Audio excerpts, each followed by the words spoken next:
বন্ধুরা, আবার একটা নতুন রেসিপি নিয়ে তোমাদের মাঝে চলে এলাম। দেখতে পাচ্ছি কড়াইয়ের তেল, আবার এই কড়াইয়ের তেল, দুটো কড়াইয়ের তেল। দেখো ডিম সেদ্ধ আছে, ভেজে নেব। আর একদিকে কড়াইয়ের তেল গরম হয়েছে, দেখো ভেন্ডি আর লঙ্কা দেওয়া দিয়ে দিলাম।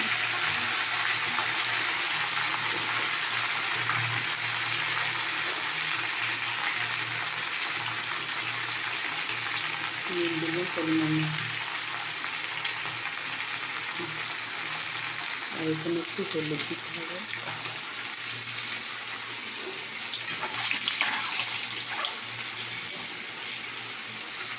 আর এখানে দিতে হবে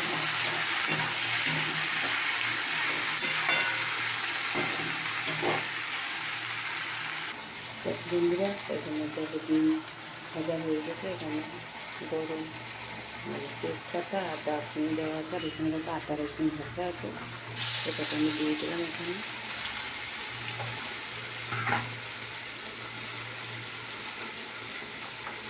দেখো এখানে একটু হলুদ দিলাম, পরিমাণ মতো নুন দিলাম।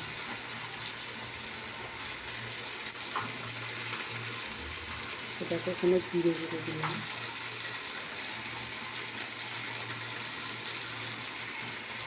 লঙ্কাও দিয়ে দিলাম।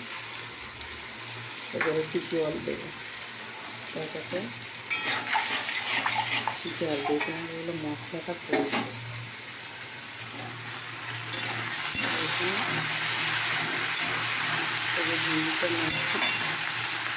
এটাকে বন্ধুরা নাড়া রেখে দিয়ে ভাজাটা আলুটা দিয়ে দিলাম। এটা মিক্স করে নিয়ে এবার আমি জল ঢেলে দেবো। এটা জল ঢেলে দেবো, এটাকে আমি জল ঢেলে দিলাম। এটা ঢাকা দিয়ে দেবো। আর ভেন্ডি ভাজাটা এটাকে